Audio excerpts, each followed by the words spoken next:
Hey guys, it's Liv here, and in today's video, we're finishing up part 2 of our water type tier list. If you guys haven't seen part 1 yet, that will be in the playlist link down below, but for anyone who's coming from that video, welcome. If you enjoy and you want to see more content like this going into Scarlet and Violet, leave a like on the video and subscribe. I'm moving this a bit early. I know I said it would be probably Friday, but it looks like we have a lot of data mines out, so I'm going to mention right now, this is the last Sword and Shield video going on the channel. For anyone who's staying for Sword and Shield content, after today, it's gone, and I'll make a community post about this as well at 6 o'clock, just in case for anyone who might have missed. But with that said, I'm not going to break down the tiering information this time, because again, this is from part 1, but very quickly, basically, from S to F, it's just ranking Pokemon based on how good they are in a combination of singles and doubles. I will say though, we do have to start the video off with one thing really quickly that I did forget last time, Kabutops. I had a lot of comments mention that I forgot Kabutops, and it's understandable. This is a decent Pokemon. It's a really good Swim option actually, and it's a great Rapid Spinner too as far as BDSP goes. It's a pretty decent Pokemon in my opinion, and very unrelated to my match against Matt O'Shea that I had yesterday on the channel. I think the Pokemon's decent. I've always kind of thought it's pretty cool for like this sort of range of mons, to be fair, but it's definitely better than like the Kingler, and I'd probably put it like right above Kingler actually. I will say I do think that Lapras being a more useful Pokemon in Sword and Shield, as well as the fact that I think that Lapras just on paper offers more to a team, especially with modern generations now having things like heavy duty boots, which I do think have benefit Lapras a lot. And whereas Kabutops does have a lot more competition with physical rain mons now, as far as Swim options go, for one, we have Mega Swampert, which is one of the best you can get, but also stuff like Barraskewda in the game definitely gives us a lot of competition. So while it's still decent, it's definitely just inferior to a few other really good physical swimmers. It's still D tier, to be honest. Now we're going to get into Gen 4 through 8. We should have 49 more Pokemon, and a lot of these are kind of repetitive, so the ones that are, I'll breeze through them. But starting off with Empoleon. Now, Empoleon's actually a pretty decent Pokemon in my opinion. This is a pretty strong pick as far as BDSP goes. I believe it even made its way into the OU tier, if I remember. It might be UU. It does actually look like it's UU, but I know that this does have OU viability. I've actually used this a lot as far as... Wait, is this? Yeah, it is UU. Okay, I was going to say it wasn't showing up for a second, but yeah, I've used this Pokemon quite a lot actually in BDSPOU, and I think it's a decent mon still, despite not being in the tier. Even still, it's a strong BDSPOU mon, it's a great steal, and it's a good water for teams too. Great removal option because it's one of those Pokemon that kept removal, as well as Stealth Rocks in this gen. So while a lot of Pokemon did lose these, Empoleon didn't. I'm going to give Empoleon a solid B tier. I'm putting it right below Pert and Gator. I do think these are a little bit better options. I will say though, if Empoleon got competitive instead of Defiant, or, you know, swap the offenses around, Empoleon would probably be A tier. I just think that sadly though, giving Defiant to a very not physical mon when they could have given competitive and basically done the same thing was a missed opportunity in my opinion. Bibarel's cool actually. I will say, I know a lot of people do sleep on Bibarel. I think this is a really, like, a legitimately D tier mon. This is a Pokemon that has a lot going for it. For one, it has a dual priority with Aqua Jet and Quick Attack, as well as some really strong setup options. Gets Sword Stance and Curse, which it can take advantage of with Simple, as well as Unaware, which is a really good ability, and Moody too, which can be good in legal formats. This is a legitimate D tier Pokemon for sure. I'm actually going to put it, and this might be a bit of a hot take, I'm putting it above Kabutops, weirdly enough. I think that unlike Kabutops and Omastar being a bit more rain dependent, I think Bibarel actually can just outright do a lot of stuff. This has similar utility with stuff like, for example, Stealth Rocks to Kabutops. This has also stuff like Yawn though, which can enable setup a lot easier. The dual priority, as I said, is really good. You get Taunt for more unaware based builds.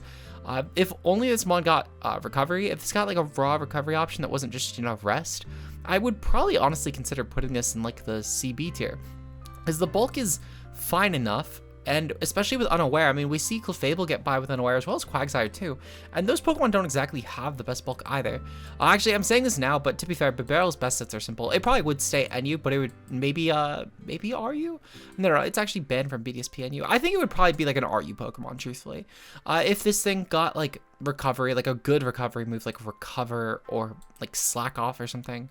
But even still, this has average enough stats, and it gets a lot of good priority to take advantage of its underwhelming speed. It's got some great coverage too. Definite D tier Pokemon. Floatzel, in my opinion, is one of the worst Swift Swim physical options. It's not terrible. The speed is what really carries it, truthfully, but 105 attack isn't really that great when we compare it to something like, for example, Kabutops, which is 115 attack, as well as a second stab option. So I gotta say, Floatzel, I don't know. I will say that if this Pokemon gets Flip Turn in later gens, that will help it a lot, actually. But Floatzel's coverage is basically just like a Kabutops Light. I really do think this mon is just Kabutops Light, though that's not a terribly bad thing. I think if nothing else, this just puts it at the very top of right below Relicanth in F tier. I would say it's definitely, well, do I think it's better? I don't know. I think Seeking at least being able to fake the Lightning Rod, I'm actually Final Answer going to put it right below these. I think Seeking having multiple good abilities as well as Relicanth, and then the other Pokemon in D tier I just think have more to offer outside of just being rain options. I think the Floatzel, while it's still not bad, it's just definitely an F tier. Gastrodon, this one might be a real hot take actually, but I'm putting Gastrodon at the very top of B tier. This is a Pokemon that has shined consistently through doubles this gen, and truthfully, I think you could even make it, actually no, I'm going to put it at the bottom of A tier, because again, this is shined consistently through doubles this generation. It's one of the best Kyogre walls consistently in any Kyogre viable format. In fact, every time Kyogre's allowed, Gastrodon's viable. It's a pretty clear-cut rule, but on top of this as well, Gastrodon still has a lot else that it can offer to teams. It's still a pretty decent Pokemon in singles. In fact, this is a Pokemon similar to Quagsire, where, while not on the same degree, anytime that Gastrodon is allowed in a tier, it's inherently going to at least be somewhat viable. It's just got a really good average stat spread and everything. It has only one weakness. Sadly, it does miss out on getting Stealth Rocks, but that's fine because it has really good bulk and recovery. This is a really obnoxious Pokemon to KO. It's pretty decent on lower tier stalls. In fact, this gen we see it in NU, which is truthfully one of the lowest you've seen it ever. As far as BDSP goes, we see it in the RU tier, which typically RUUU is pretty average for it, I would say. But I definitely think it's a really decent Pokemon personally. Now, I put up the blue Gastrodon here because if you pick pink, you're wrong. But the blue Gastrodon has the little horns. It looks like it's like, you know, little ears. I don't know. I just like it more than the Viking helmet. Definite though, A tier. Low A tier to be fair, but it's definitely an A tier. This is truthfully like one of the most obnoxious waters you can use in VGC. And yeah, I mean, I could probably go all day about Gastrodon. It's a really good mon though. Lumineon on the other hand, if Gastrodon's a really good mon, Lumineon's a really bad mon. Similarly to stuff like Floatzel and all that, it's just a really fast swim option, but it's inferior to a lot of other stuff. The coverage is terrible. It gets momentum, which is kind of cool, and that's really the only reason I'm not putting it too low on this list. It's definitely going below the Shell Smashers and Whiscash, which is not necessarily rain dependent, but still terrible. F tier. Rotom-Wash, easy A tier, definitive A tier. I'm actually putting this really high in the A tier, funny enough. I'm gonna put this, I don't know. I feel like I probably put this in the B tier for electric, but I don't really care that I did, to be honest. It's honestly probably an A tier. I'm gonna put it right below Starmie, I think. This mon's definitely fallen off as far as Sword and Shield goes, albeit it's not terrible, but it's still a really good option as far as BDSP goes. I will say though, I'm gonna probably, yeah. So Rotom-Wash, if we're looking at the tier, it's really decent for a lot of Pokemon in this tier, such as Heatran, Infernape, Dragonite, etc. It's a very unique water type in what it checks, and especially this gen where there's not a lot of great waters with recovery, Rotom-Wash, well, at least in as far as BDSP or U goes, because a lot of the viable waters that had recovery all lost a lot of other moves, like for example the Slowbro and Soaking get Teleport cut from their movesets, and just other Pokemon not being in the games. So Rotom-Wash is probably one of the best defensive waters you really get in this format, and it's a really good pivot for teams too. It's great on offense, great on defense, it's great on basically anything. As far as Sword and Shield goes though, we do have a lot of other waters that sadly do take over viability. When we get into stuff like Tapu Fini, Slowbro, Slowking, Toxapex, they all have either regen or they have at least some other, just Fini being obnoxious with terrain, making it impossible to status. I do think that there's a lot of other better defensive waters, and even still, I think that Rotom-Wash just kind of gets cocked by the fact that stuff like Smackdown Lander is a little bit more viable this gen for matchups like Corviknight, where it's not just running it for Rotom, but it's another convenient aspect. Or even still, where Rillaboom is one of the better Pokemon, and it massacres Rotom-Wash, there's a lot of other electrics that are just more viable, so Rotom-Wash just kind of fell off power creep, but it's still decent. A tier. Next is Palkia Origin. Palkia Origin, I'll be honest, I'm putting these both in S tier, with Palkia being slightly above, actually. And this is, no, actually, am I? No, I'm going to put it slightly below. These are kind of interchangeable. I will say, though, if we're going off of the idea that maybe Palkia Origin doesn't need to hold Lustrous Orb, then Palkia Origin is an S+. I will acknowledge that right now. It's an S+, with a caveat if you don't need to hold the Lustrous Orb. However, if we're going to be honest, it has the same suffix as Giratina Origin, and that needs to hold a Crucifix Orb. It's going to have to hold Lustrous Orb. They're both really good, though. Palkia Origin trades a little bit of its offenses in the physical stat, I believe, is what it trades.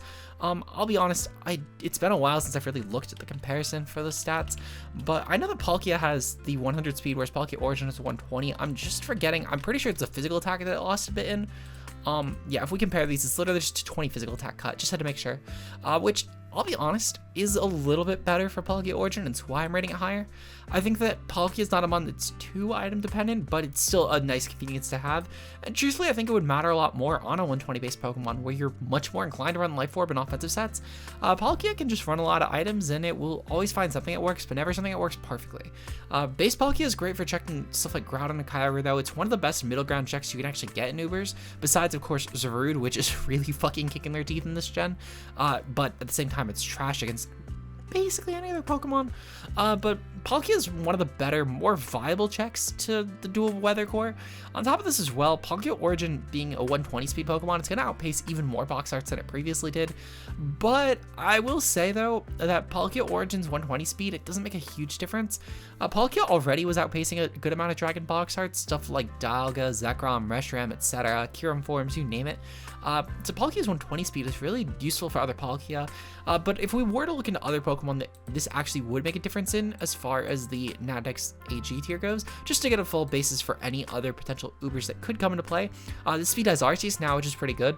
That's probably truthfully where the pretty good things end, though, because everything else is like 90 or 100. I guess maybe outpacing Lugia is okay, but you're not really using this as a breaker for Lugia anyway. Truthfully, the second best and most useful thing would be this thing outpaces Yveltal and Yveltal and Xerneas with a modest nature, which I guess, but if you really want the damage output, run Life Orb Palkia. Truthfully, actually, I think I've talked myself out of putting Palkia above, on a Palkia Origin above. I think maybe in a format where you can really like take advantage of the speed creeping would be one thing, but I do think as far as just a Smogon Ubers tier goes, that base Palkia is better. Anyway, we're moving on to Gen 5 now, where we start off with oh, never mind, we have Manaphy and Phione. Phione's F tier. Phione's genuine F tier, but it's not as bad as like Wailord, Cursula, etc. We'll put it like right above. No, never mind. I'm putting it right above Seadra. Phione's just worse Manaphy. Manaphy, on the other hand, is pretty decent. We're putting Manaphy at... I'm actually going to put Manaphy at the very top of A tier. Truthfully, it's only because of the fact that if, genuinely speaking, if Manaphy was in Sword and Shield, I don't even think it'd be an Oyumon. It's got similar to like the Blaziken syndrome where, yeah, in BDSP it's really broken. It's not that broken right now, though. Manaphy in Nadex even proves this case pretty well, because if we look at the Nadex tier, we pull up Manaphy's rating, it's not in the OU tier. I know for a fact it's not banned. Manaphy is in UUBL, just as I was expecting. And that's with a tier that has Z moves too going for Manaphy, which are pretty decent on it. Getting stuff like Z Rain Dance for a speed boost is probably as good as you can get. But even still, Manaphy just got crept by power creep. And I think that truthfully, Manaphy appreciates the best case scenario for it is where it can not only run Tail Glow, but to where then it can take advantage of teams that it doesn't need to run Tail Glow versus and go for Rain Dance plus Calm Mind. Because I think that's actually the better set on Manaphy. And it's a set that I think a lot of people are starting to realize is better, besides in Gen 7. If you have a Z-move format, which I guess Nadex AG also counts, Nadex also counts for it, so I guess fair. But in any sort of regional format going forward, though, Rain Dance Rest Talk is Rain Dance Rest is probably going to be the better option with like Calm Mind and Scald, because you don't really need the coverage on Manaphy, and we've proven this time and time and again with a bunch of different water types that run mono water sets, and they get a lot of good usage. Water's a kind of hard type to switch in on defensively, because if we look at viable grasses these days, Pokemon like Ferrothorn that risk Scald Burn have not a ton of sustain, and even still, if you Scald Burn them, you could probably outsell them with Rain Dance plus Rest. Kartana, it's going to maul any water type. It doesn't really matter if you have coverage for it or not. Rillaboom, going to maul any water type whether you have coverage for it or not. Superior, going to maul any water type whether you have coverage for it or not. So a lot of these types that are going to switch in on water are going to get either going to completely decimate you whether you have good coverage or not, or they're going to get taken advantage of pretty easily by just Scald alone. And that's the case for a lot of viable grasses. Even if you look at stuff like Bulu, again, same sort of issue, where Bulu's just going to massacre you anyway, so it doesn't matter if you have Ice Beam for it, because you're not going to KO it unless you already are set up, and even still, Bulu could just Scarf past you.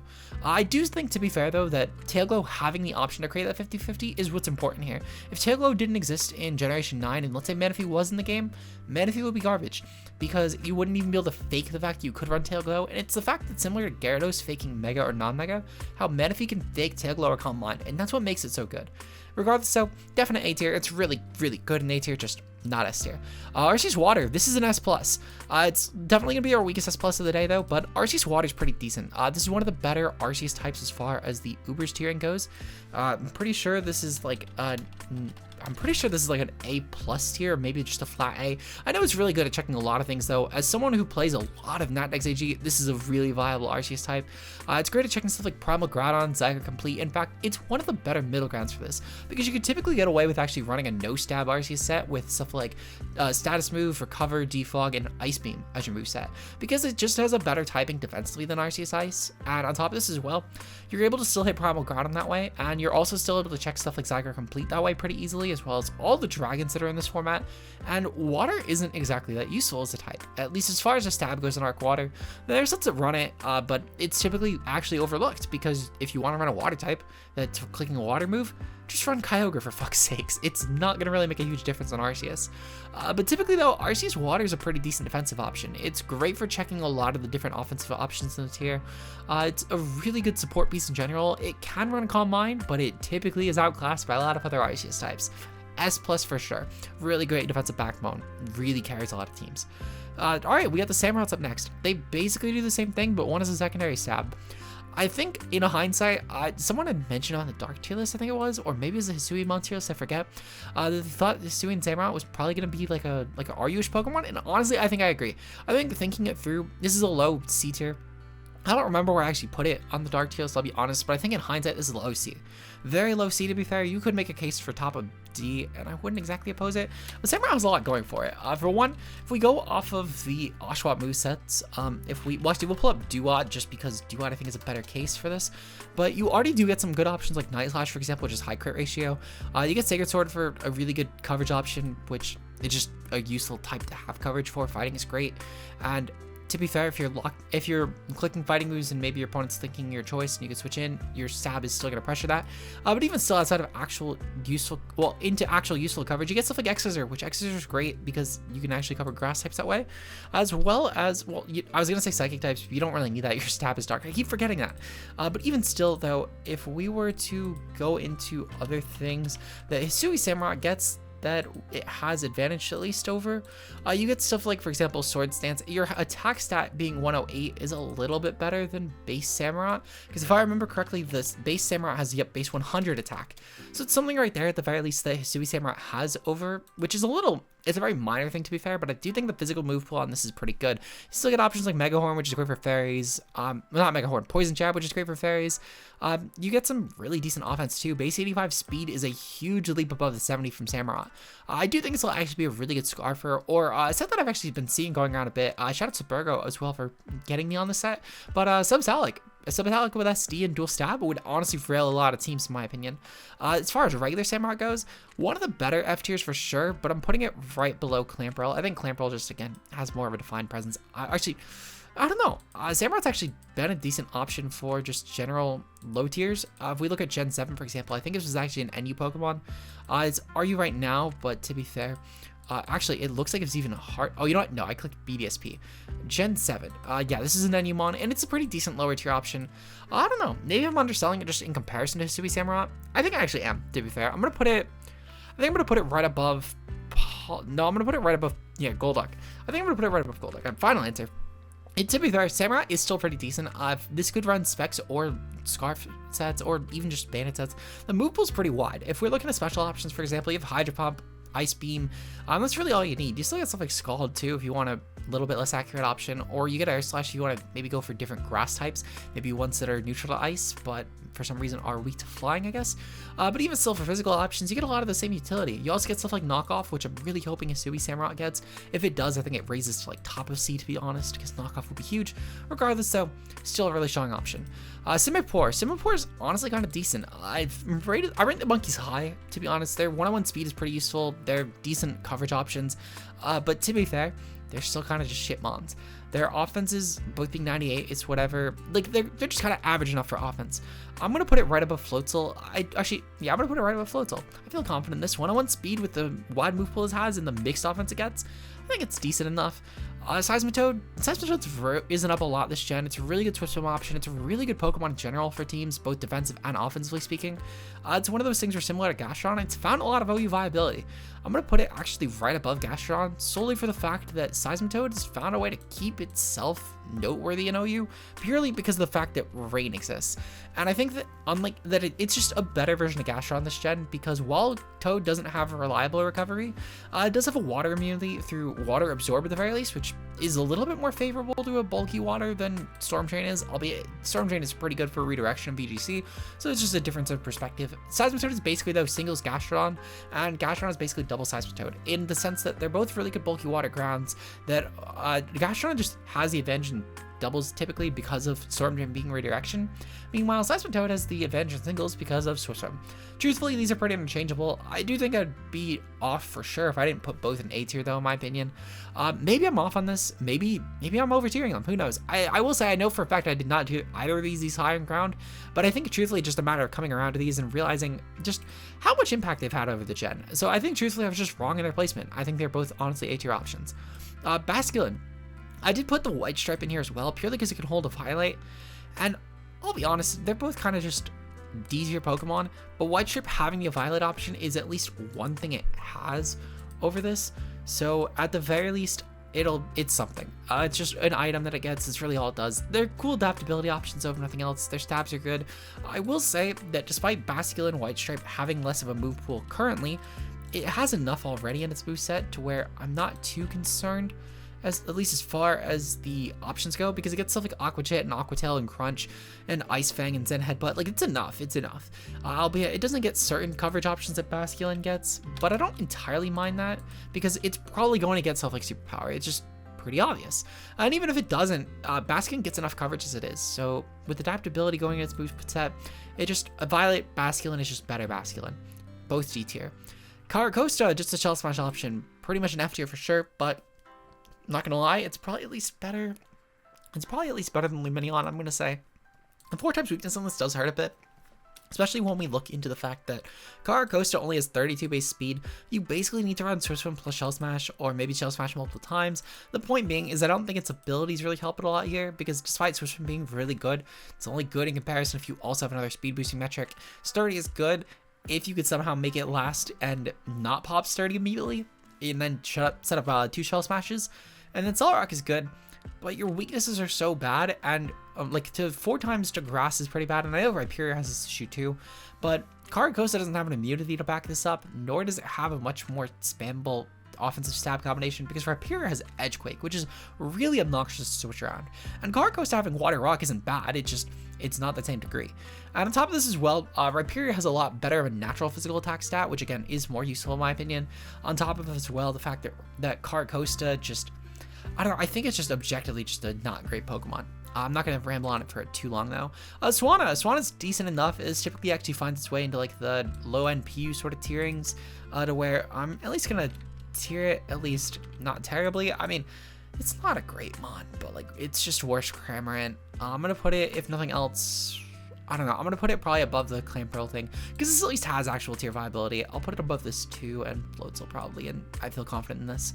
And speaking of worse Cramorant though, I'm actually going to get into Cramorant. This mon solely gets right above Swanna, just because of the ability being better. They're both basically the same issues. Cramorant does have a couple other things going for it though. For example, Cramorant does have actual Roost, which, well, no, they both have Roost. But Cramorant does have the, actually no, I'm looking through. I thought this thing got U-turn, it does not actually. Really the only thing this has going for it is Gulp Missile being a really good ability. And fun fact actually, for anyone who doesn't know, Cramorant's ability is banned from Battle Attack Mons because of specifically Cramorant being ran with it and going for Surf Dive spam, and then just paralyzing everything, which is really obnoxious. People were running the Gorging form just to guarantee the para spam, and it was actually really obnoxious. But just a little fun fact of trivia though, I did feel like though I'm talking about worse Cramorant, I had to bring up better Cramorant. They're both cool like niche PU water options, with Defog typically though more so in the ZU realm, with like Defog, Water Flying typing, which at least can cover grass for it, and then getting massacred by every low tier electric that has no hidden power anymore. Regardless though, they're both F tier. Jellicent's decent actually.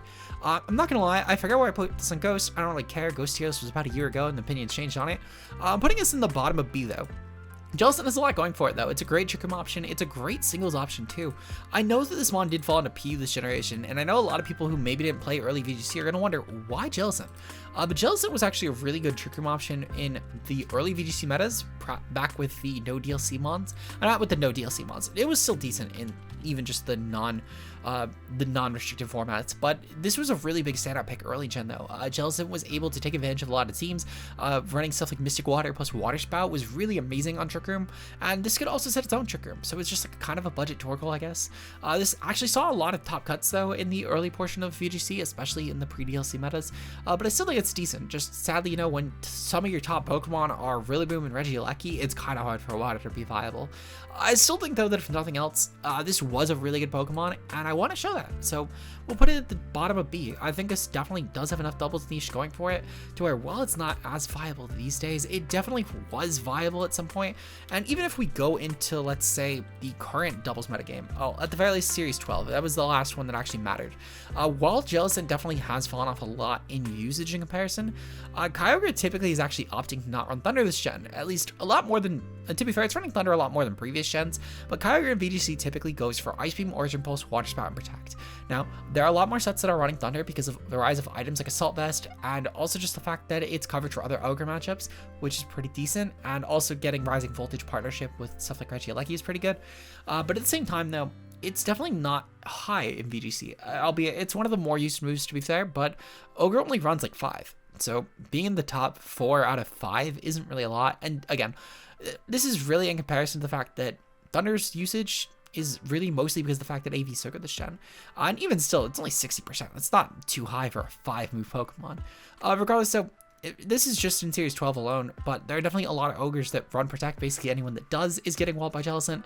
On top of this as well, if we look at earlier VGC sets, this was again a pretty decent option in partnership with stuff like Zard or Togekiss, where this could actually snowball teams. So yeah, Jellicent was decent though. Definite B tier. Alomomola, bottom of C, really good regen Wish Passer. Just sadly though, I think that, I'll be honest, not Jellicent. Alomomola, sorry, I literally cannot talk today. Alomomola, honestly though, with regen plus Wish knockoff, it's got some good utility going for it. Just, if it was in this gen, it'd probably be an NU pick. Not anything bad by it though. Again, Alo, similar to Gastrodon and Quagsire, has a lot of viability in higher tiers. I will say though, the difference being between Alo and then Quag versus Gastrodon is that Quag and Gastrodon have a pretty defined places always being a niche option. I think Aloe really does surge depending on how hard heavy stall is hitting, and I'm talking about like heavy stall builds. Heavy stall builds do actually kind of like this Pokemon though. It's a really good Wish Passer, it's really bulky too, and just being able to regen spam up means that Aloe isn't really as reliant on its own recovery, and it's a great knockoff user for those teams too. I just think that teams have opted for Pex as their bulky water a lot more this gen, which is understandable. It's a great option. Regardless though, definite C tier. Keldeo's fallen off a lot, but it's still pretty decent.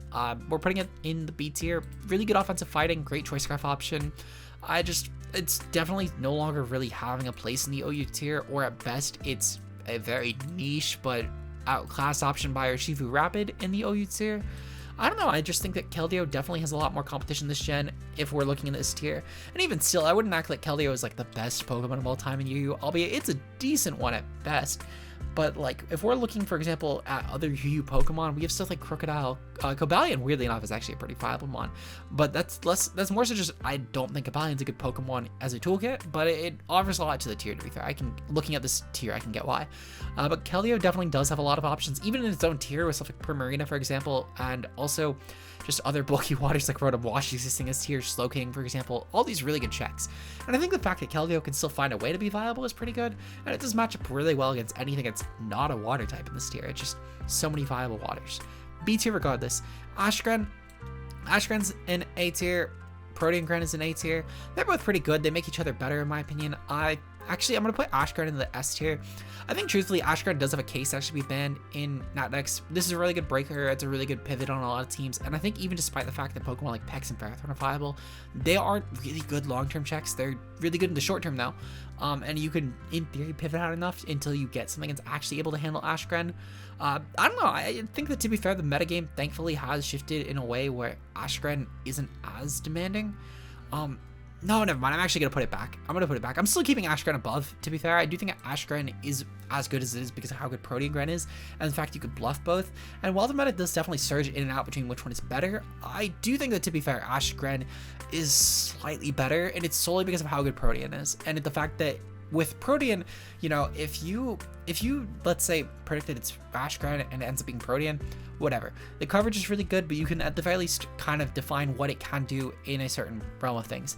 With Ashgren though, that doesn't really matter because Ashgren is typically meant to be a cleaner, whereas Protean Gren isn't really a cleaner, it's just meant to be a really good pivot or a really good piece for teams that it's meant to just hit everything with wide coverage. They can still clean, to be fair, just typically Ashgren is like the defining cleaner in the tier, besides like Kartana with the Scarf. But otherwise though, the thing that makes Ashgren a lot more deadly if you get that prediction wrong is the fact that a lot less Pokemon actually switch in. With Greninja, typically you can just switch in a special wall, and a special wall will typically find a way to handle it. With Ashgren though, the extra 50 in its water and dark options for 153 base special attack, especially when you're pairing this typically with choice specs or even Z moves, is a lot more demanding when you're trying to consider the fact that the very few options that really do long-term switch in on Ashgren are stuff like Pex if you're predicting really well, and then like Fini, and that's about it. That's really about it. Ashgren doesn't really have great switch-ins, and I would argue that Gren kind of does, but still not really. They're both really good, to be fair, and truthfully, if you told me that you thought that the order was wrong, I wouldn't put it past you. But Barbaracle's up next, just better Carracosta. This is actually a C-tier option, a really good C-tier option. I'm putting it right above Vaporeon, to be honest. I don't know, I'm putting it right below Vaporeon, actually. But Barbaracle's really decent. I think this is a really good option as far as Shell Smash goes. It's really obnoxious, especially in tandem with stuff like Typhus Claws or even Sniper. They're both really good options. Hell, you could throw on Whiter plus Pickpocket and steal the opponent's item, which could in theory be useful, but I think Tough Claws and Sniper are just two really obnoxious abilities offensively to where you don't really need to. But Tough Claws, Barbaracle, especially in tandem with the 68 speed, it's significantly better than Carracosta. It's more than double Carracosta's speed. In tandem as well with the fact that this is about the same attack stat, and the coverage is a lot better. You get stuff like Earthquake, which I know both get, but you get stuff like Earthquake, Knock Off, well, no, not Knock Off, you get Night Slash, Poison Jab, which Poison Jab especially is great for the 4x Grass weakness. This Pokemon is actually really good. Carracosta in general is a really easy Pokemon to really, not Carracosta, Barbaracle is a really easy Pokemon to just make really demon against a lot of different matchups in the lower tiers, and honestly I think it's even a pretty good Scarf option. I know a lot of teams typically don't run it as a Scarf here, but the 68 speed is really good for it, and I think truthfully you could actually make a case for this being a good mixed Scarf option if you were to run this in like an OU tier. It could be really good for stuff like Garchomp, Plano T, etc. But regardless, so besides hypothetical theory modding, that's something I want to try actually going to Gen 9. I want to try a Scarf set with Barbaracle. I think it could match up really well, even regardless, assuming like a Nat Dex tier, let's say, no spoilers allowed, I think this could legitimately be a good Scarfer in Nat Dex for a lot of those just really top tiers. Regardless, so definite C tier. Clawitzer, really good this gen actually. It took advantage a lot of the terrain wars, really good specs option. This even saw some good OU usage thanks to Blunder really popularizing it. Now it's still definitely a C tier Pokemon, but I'm putting it at the bottom of C. Claws are really just good breaker, and I think it benefits a lot from the fact that Mega Launcher is such a good ability, and it stacks with Terrain Pulse, which also then does double damage with weather. So you're looking at a Pokemon that can basically tailor a coverage move between Grass, Electric, Psychic, and Fairy, which is really good in its own right. On top of then also making sure that you're throwing on coverage like Ice Beam, Dark Pulse, Aerosphere, etc. You have so much coverage options thanks to Terrain Pulse, plus the fact you just pair this with Terrain Partner. And the fact this can also flip turn into those terrain options too, it's really solid. I think it's actually a really good option. Despite being in the PUBL tier and a lot of the Pokemon I have below it are being typical NU-mons, I don't really care. I think this is outright on paper better than those, and I think it has a lot more upper tier viability. Claws is easy C. Volcanion's an easy A tier Pokemon. Honestly, this is a high A tier Pokemon this gen, I would argue. Volcanion definitely has saw a lot of usage, being a really good option for stuff like Rain, for example. It's a really good option as well, just on specifically on Arctozolt teams, not for it, but it's pretty good on Arctozolt Hail teams. It's a really good defog pick. It's great with boots this gen, and it's one of those things where I've always actually said that I think that Volcanion is a Pokemon that has OU viability. It's just that typically to make it OU viable, it's such a specific set of restrictions where you don't typically want to bother because you need really good removal. You need other really good fast options, and I think that Volcanion in this gen really benefits in that because it no longer needs removal thanks to boots. You have the fast options thanks to weather that also match up really well against Volcanion's weaknesses. Arctozolt is a perfect actually partner for this because you handle other waters which, while you're immune to, definitely could take hits from you pretty well because your stabs are getting walled by them. You get options for ground types that would just click Earthquake against you because you're a fire type. You get options for grass types, which while you can hit them offensively, you are not exactly going to switch into them either because you're a neutral fire type. I think it says a lot going for it. It's a really strong A tier, and I definitely do think that Volcanion will continue to be a strong Pokemon as the metagame continues through later generations. Primarina, really strong option. This gets top of B tier actually. Amazing bulky Pokemon. It's a great AV Pokemon, a great choice specs option. It's pretty cool in doubles even.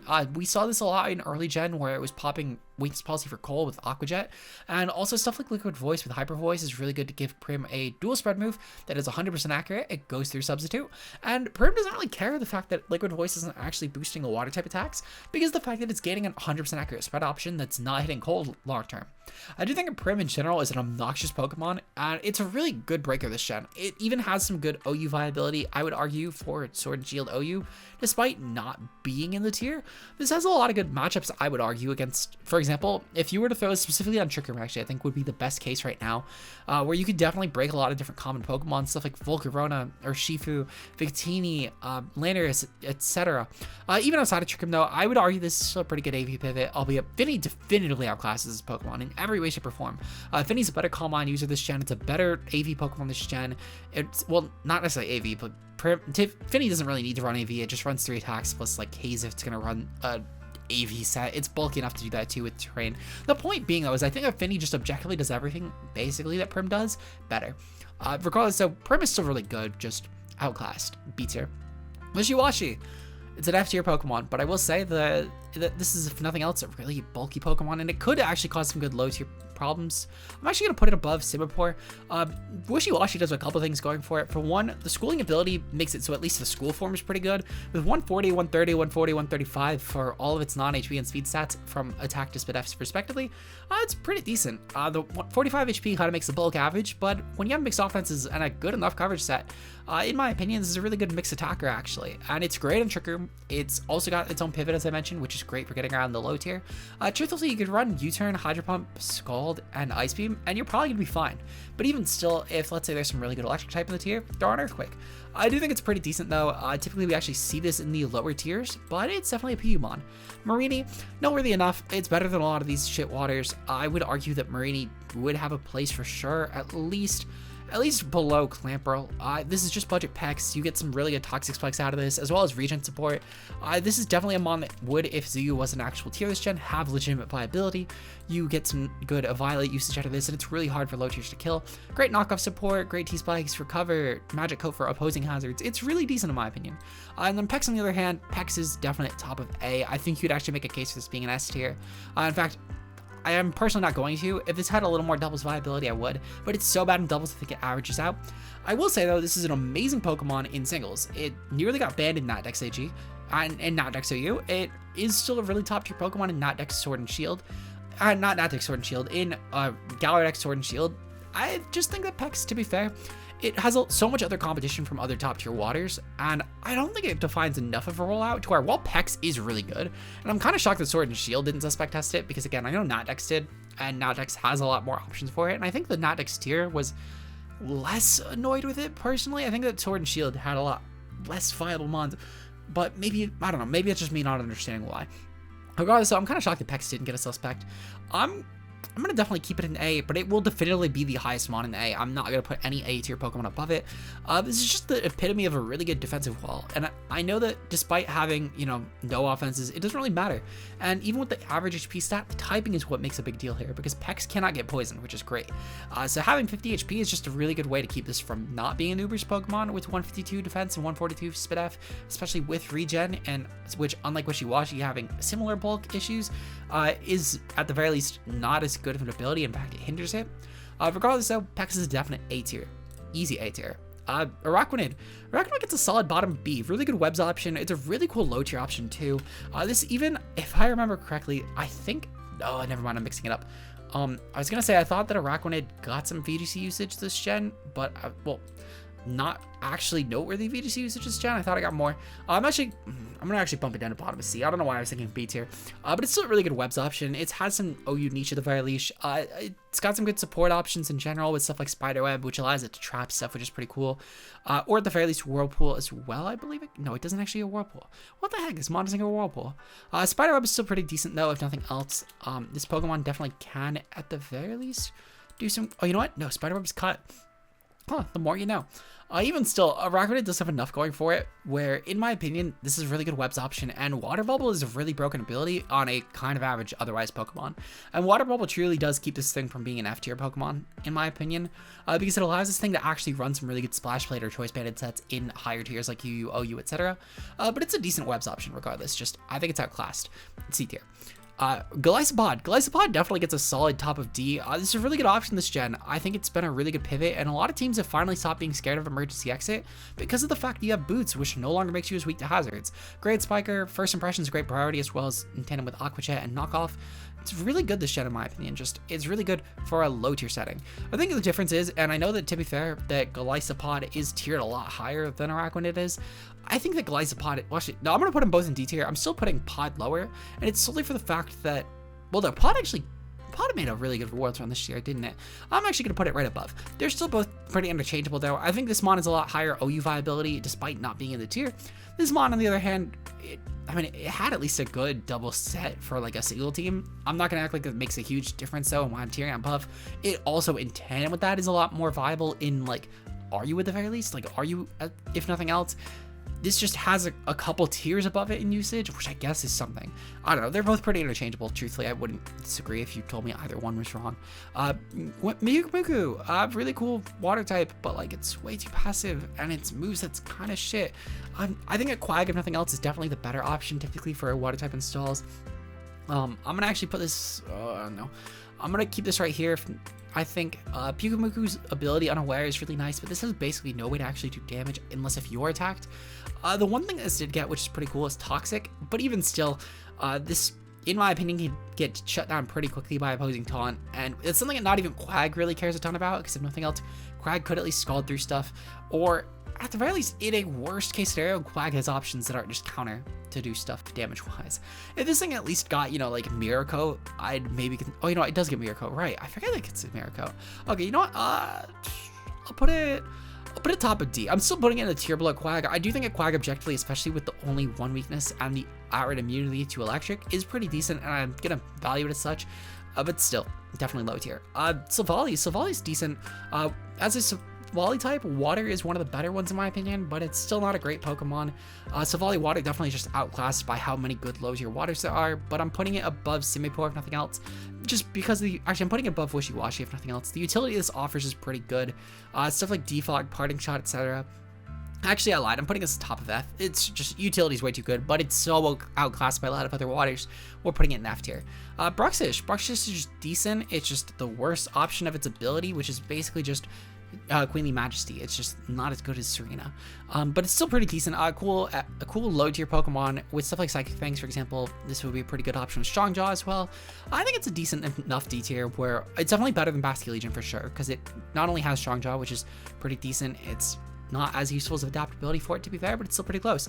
But Dazzling is also pretty cool for opposing priority options. I'm gonna put it right above, Bibarel actually, D tier. Tapu Fini, literally one of the best bulky waters in the tier. I think truthfully, if Pex didn't exist, Fini would be the definitive best bulky water, because a lot of other teams that were opting for a poison would typically just go for something else. But I think at Pex really, to be fair, not Pex. Well, yeah, I think to be fair, and I know I mentioned the poison though, that might have seemed a little weird, but they've run the poison in tandem with Fini, or they just run Fini.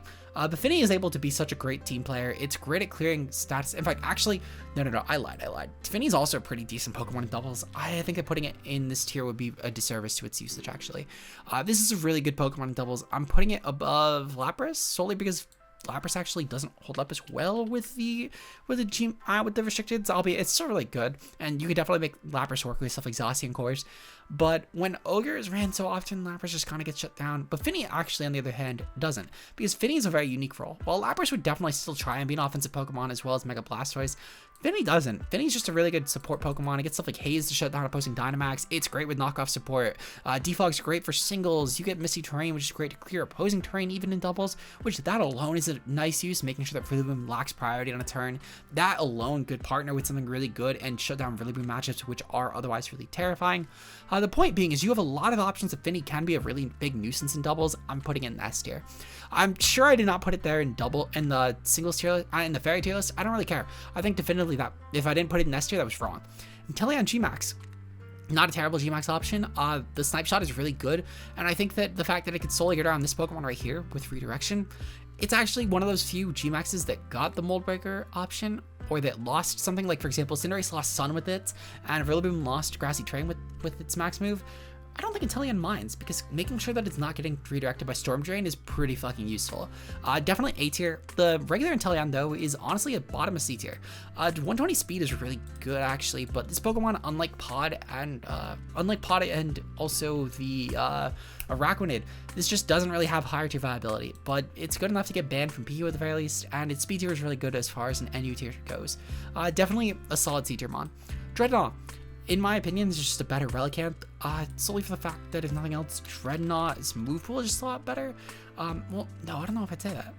Is Drednaw a better option? I don't know. Relicanth might be better here, I can't lie. Because Relicanth, despite having a worse offensive stat, it has multiple useful abilities. They're both pretty similar. You know what? Yeah, I'm putting G-Max Drednaw here still, and I'll get into that in a bit, but I'm putting Drednaw just right below Relicanth. I don't think I did that for Rock, I don't really care. But what I will say, though, well, actually, no. Never mind, because Relicanth is so fucking slow. Drednaw's faster. I'm putting Drednaw here, and I'm putting the G-Max right above it. The Drednaw G-Max, I will say, it's only going to get above. No, I'm actually going to put it right below, because of the fact that this can't set its own rain, and I think, truthfully, it sets Sandrush. If this said Sandrush, honestly, G-Max Drednaw would be a solid, like, S-tier Pokemon. Because of the fact that you would be able to not only still get the water type option for the Stealth Rocks, you'd also get the Sandrush to boost its Spadef and also give itself a really good option for speed sweeping. Because of the fact it does not, though, it all the way goes down to D. This should have just been a water type Stealth Rock option and get Sandrush as its ability for weather, or even both. Both would still be fine. I don't mind both. But I will say that one thing is, this does have kind of okay niche and paired with like Kyogre teams, solely for the fact you can set rocks. I'm talking specifically in AG if you really want to try a fun gimmick, and it is a gimmick at best, to be fair. It's not something I advocate for viable options at the tier, but pairing this with Kyogre is actually kind of fun, because you could go for Stealth Rocks while also then going for the already Swift Swim options that you gain from Kyogre, and then nail. Very few Pokemon actually need to take the rock type hit. It would be stuff like maybe a Veltal, which even still, you could make a case for just clicking your water move because your rain boosted. It's a decent Pokemon though, and yeah, I think it's a solid D tier. Barraskewda gets A tier. Really good Swift Swim option this gen. I still think it's worse than Mega Perp, but Barraskewda's speed and being obnoxious for rain teams, even outside of rain, is something I think a lot of people actually overlooked at the beginning of the gen. Because while Barraskewda definitely for sure is benefited from rain, and it's basically unrivaled speed tier wise, even if rain isn't up, it's still a pacing Pokemon like Coco in the tier, which is pretty valuable. Albeit, to be fair, a lot of teams just run out of Barraskewda, but even still, that's outpacing Pokemon like Lando, Garchomp, A9, etc., which is really good for rain, because typically a lot of rain teams get fucked if an opposing weather came on the field. And I think it helps a lot with how rain is so viable this gen. It's an easy A tier in my opinion. Dracovish gets a solid A tier, but it's not for the fact that this is a good Pokemon. Well, it's not for the fact it's banned in OU. Truthfully, I think of Dracovich's usage as far as if we were to look into stuff like just other formats, for example, Dracovish still would end up being an Uber in singles, of course, but I think I'm going to put it at top of A. But I think the one thing where Dracovish actually does kind of fall flat in its face is the fact that this isn't really a viable doubles Pokemon. If we look into Pokemon like Manaphy, for example, I think they actually do have doubles viability, and despite Manaphy, Ashgren, Pex, etc. being significantly less broken, I do think, to be fair, that Dracovish never mind. What am I saying? This mon's kind of fucking obnoxious. I'm putting it actually above. No, I'm putting it below Mega Blastoise. I think Mega Blastoise also offers more than just one single thing, because Blastoise could also be a good spinner for a team, and it's weirdly enough, the Shell Smash I think is a lot more terrifying because of how good you can make this thing a mix sweeper, whereas Dracovish kind of is a one-trick pony. You're running a Scarf or you're running a Band. The Scarf sets typically have to worry about not doing enough damage to Ubers, and the Banded sets have to worry about getting outpaced by a lot of the Dragon Ubers. And also the fact that locking into Vicious Friend in a heavy Dragon meta is pretty bad. Regardless, so S tier. We have a couple more Pokemon left. Arctovish. This is really shit Dracovish, but it's good enough at the very least. I mean, Artifish, if nothing else, the typing is really good to pair itself with just taking a grass type that would otherwise bother it. If nothing else, I'm going to put this in the top of F tier just solely for the fact that Vicious Red is a broken move. Urshifu Rapid and Urshifu Rapid G-Max, they're both going to get the A tier right above Slowbro. I'm putting the regular one above just because of the fact that Urshifu typically doesn't like clicking the max option because of Surging Strikes being so broken. However, the max option is really fucking good because you can get through max guard, which is extremely unique to Urshifu, and getting around any form of protect is really valuable. Urshifu already does it for non-G-max guard or for non-max guard, but Urshifu being able to just guarantee, even if a Pokemon tries to go for a G-max option, can truly make or break games because Pokemon will typically click protect to try and pop something off with another partner, or to try and just let Toxic wear you down, or Weather wear you down, or stall out weather turns. Urshifu will not care about that, especially in G-max, and I do think it's enough of a viable option to where they're pretty tiered in tandem. But typically though, Urshifu teams do have a better max option to where I'm going to put it Urshifu just right above. Basculegion gets a solid D tier. However, male Basculegion gets a solid C tier. I don't know where I put these on Ghost. It was over a year ago. Well, it was about a year ago, I should say at this point. Actually, it was probably about 9 months ago. But the point is though, is I do think that male Basculegion does benefit a lot from, well, no, actually I'm putting these both in D tier. I will say though, there's a big caveat here, that I know a lot of people who are going to probably come from watching like Blunder doing Peleamons on this. Hi, welcome to the vid. Have you seen Blunder running stuff like Shadow Sneak and Poltergeist on male Basculegion? It does not get those. If it got those moves, this would be a top of A tier Pokemon. Definitively, this would probably be ranked below like well, somewhere between right above Manaphy and right below Mega Slowbro, Mega Pert. If it got Poltergeist, Shadow Sneak, etc., because that would be really fucking amazing.